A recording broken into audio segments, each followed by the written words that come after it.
Today, in cannabis news, the Oklahoma state governor signs a law expanding the state's medical cannabis program.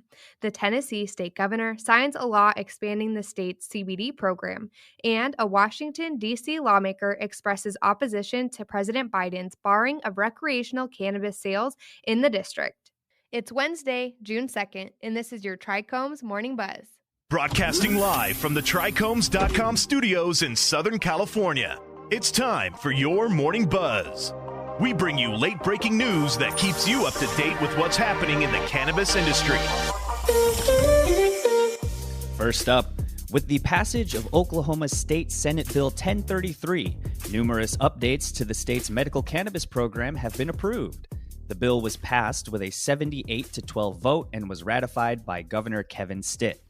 Representative Scott Fetgatter, an author of the bill, said it grandfathers in existing businesses as it pertains to the 1,000-foot school rule where Oklahoma Medical Marijuana Authority or the municipality has made errors.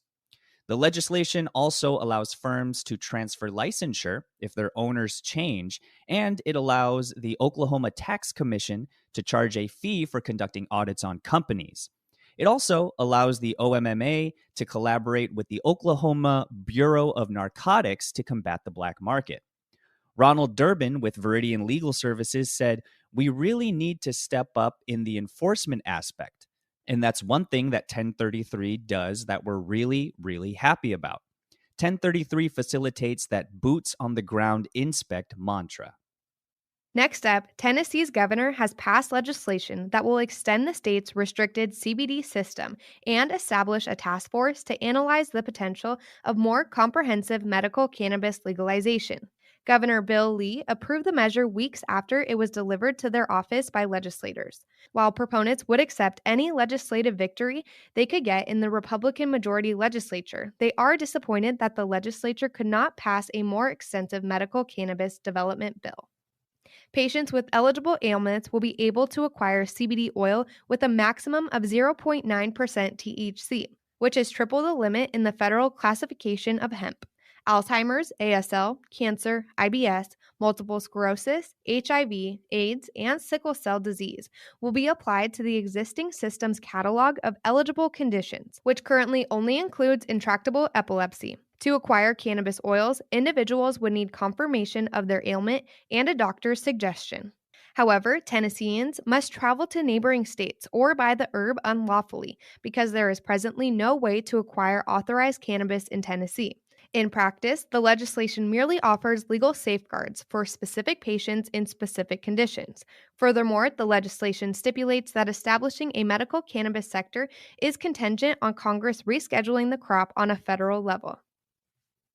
Last up, President Joe Biden's latest proposed budget would keep the restriction on enabling Washington, D.C. to permit recreational cannabis retail, and a member of Congress from the district called it a distressing inconsistency on Capitol Hill that they'll strive to fix to marijuana moment. Representative Eleanor Holmes Norton said they're very disappointed that the president's budget maintains the marijuana rider, alluding to an enduring Republican-backed appropriations rule that prevents D.C. from utilizing taxpayer money to create a recreational retail cannabis market. The Justice Department is prohibited from interfering with the rollout of medical cannabis legalization in individual U.S. states, according to President Biden's proposed budget. Activists see this as a big victory, given that previous administrations from both parties tried to eliminate the rule, which every year since 2014 has been sustained by Congress.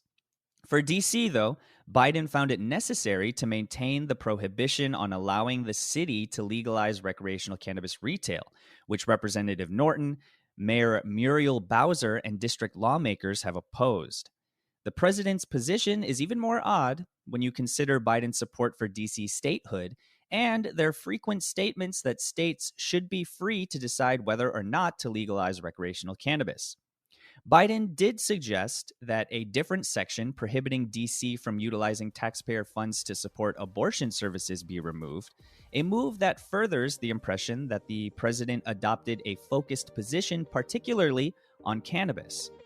That's the inconsistency I see, Norton said. He's a strong supporter of statehood and home rule, so this was the time for him to, especially since we got rid of the abortion rider, which is even more controversial, this was the time to get rid of the marijuana rider as well. That was today's Buzz. Thanks for listening. For more cannabis news and insights from industry professionals and a place to discuss these stories and others, visit trichomes.com. And be sure to catch up with all of our other cannabis industry-related podcasts, like Hash It Out, Careers in Cannabis, or the International Cannabis Conversation, wherever you get your podcasts. For trichomes.com, I'm RJ Balde. And I'm Devin Liao. Have a great day.